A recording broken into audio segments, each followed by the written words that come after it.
শিবরাত্রির দিন বানিয়েছিলাম সমস্ত নিরামিষ খাবার, তার মধ্যেই ছিল এই সর্ষে পনিরটাও, যেটা কিন্তু সব সময় খেতে দারুণ লাগে। বেশ খানিকটা সর্ষে অল্প একটু নুন আর লঙ্কা দিয়ে ভালো মতো বেটে নিলাম, একদম মিহি পেস্ট করেছিলাম।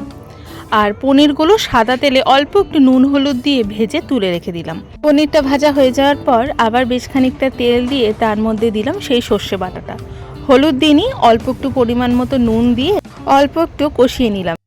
যখন সাইড থেকে হালকা হালকা তেলটা ছেড়ে দিল তখন দিয়ে দিলাম 2 কাপের মতো জল।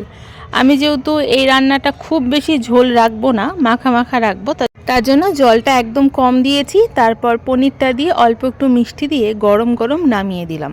আর কিন্তু আমি কোনো কিছু অ্যাড করিনি। হ্যাঁ, তোমরা সর্ষে বাটার মধ্যে কিন্তু চাইলে অল্প একটু পোস্তও দিতে পারো। সর্ষে আর পোস্তটা দিলে কিন্তু খেতে আরেকটু স্বাদ হয়। নিরামিষের দিনে এমন করে পনির বানিয়ে একবার খেও।